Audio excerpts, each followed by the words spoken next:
Hi everyone, welcome to December's video on the A57 link roads project Mottram Bypass. This video today we're going to be looking at what work has been taking place since my last video in November. We're going to have a look at what work we've got upcoming in the next few weeks, and we're going to have a look at how the weather is affecting the project. So starting out as usual on the Hattersley end, got the M67 terminal roundabout at the top right there. So looking at the compound behind the petrol station, it's just increasing in size every month. Now, something I found on the National Highways website is they're going to be widening the compound entrance. It's going to involve a footpath closure. It's also going to involve two-way traffic lights. So if you are local, it is worth bearing this in mind if you haven't already come across this notice. So we're flying backwards now from the compound towards Roe Cross Road. You can see not only is the compound getting bigger every month, the line of the road is getting more established.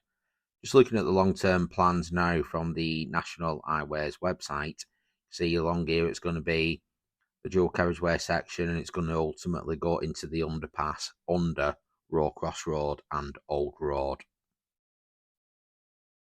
Turn the drone round now, heading towards Roe Cross. Just reference, got 4 lanes on the right there. See, the temporary road is still being established, and this is where the underpass is going to be going eventually. Like we did previously, looking at this diagram from National Highways website, see Roe Cross on the left, it drops into the tunnel underpass under Old Road, ultimately taking in Old Hall Lane as well. Looks like it's going to be a cut and cover on that section. The main bulk of the work at the moment seems to be on this section at Roe Cross, where they are establishing the temporary road. And we're also going to have a look at some work that's been taking place by Electricity North West down on Mottram Moor shortly as well. Looking at it now from ground level, you see the actual depth of the temporary road, which is not as obvious from the drone. This is looking towards the Wildflower Beta compound. See where the works are going on, the diggers, etc. Yeah, as good as the footage is from the drone, you don't get the depth of the temporary road from the drone like you do on foot. Going over the top of Roe Cross now, heading towards Old Road and Old Hall Lane.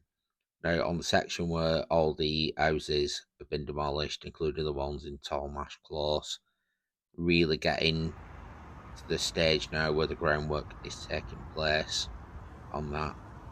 Did have a look online because I understand that the bypass has split a lot of opinions like anything does, and we are going to have a quick look at a feasibility study that I found from 2015 where they looked into different options for the route across the Pennines.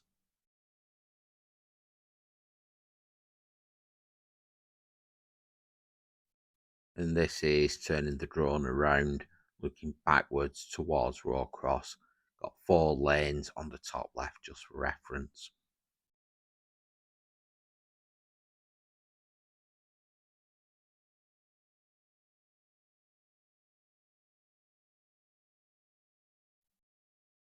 And this is over the top of Tollmache Close, looking towards the junction of Old Road and Old Hall Lane.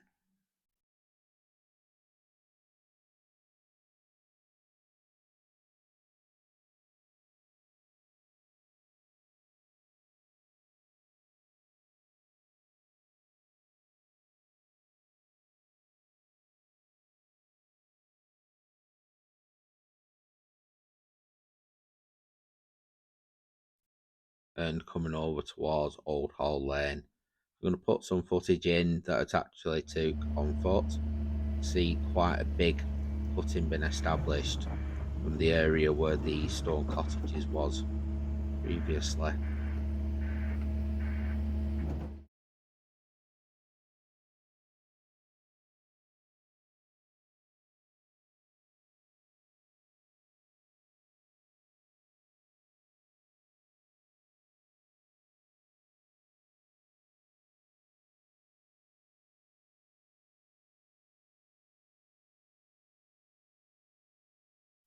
and this is looking from Old Hall Lane towards Mottram Moor. Quite a big section being taken of the field here, quite a wide bit. I'm going to put in a picture from the National Highways website, because to me it looks like this section is going to be in a big cutting.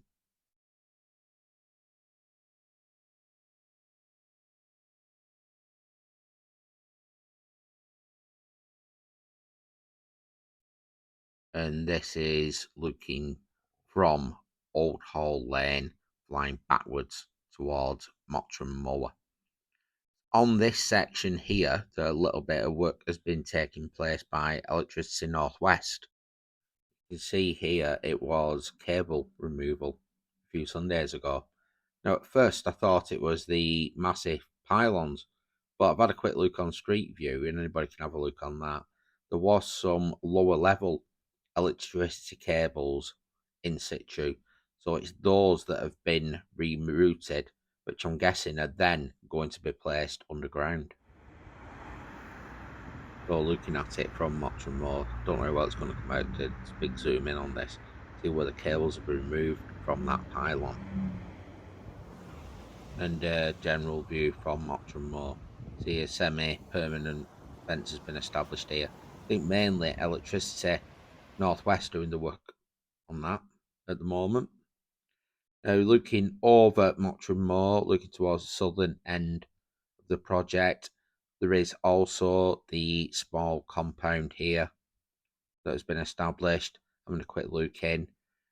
Obviously, Bellflower BT are there, but I think majority of the work going on at this end of the project and on the southern part of the project is rerouting of the electricity and the utilities, etc.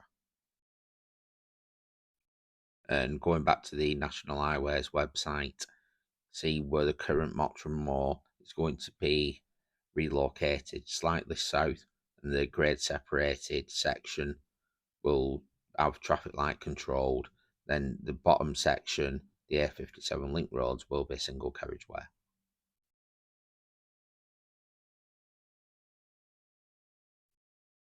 And looking over the bottom end of the project, this is looking towards Carrhouse Lane. This is the A57 link road section. Can't see anything that's changed down this section at the moment. I'm going to put in that feasibility study that I found online from 2015. Now, what I've done with this is I've just had a quick look at it and I've just screen recorded it on my iPad. The reason why I've done that is if you do want to have a quick look, the idea there is that you can have a pause of each page and have a flick through. But I understand that not everybody wants to have a look at that. So I just thought I'd have it that way. So if you did want to have a look, you can have a pause and see what options were looked at back then. And this is looking towards Wooley Bridge, got the river Etherow in front of us there. Apologies, everybody. Here's some word to struggle to say.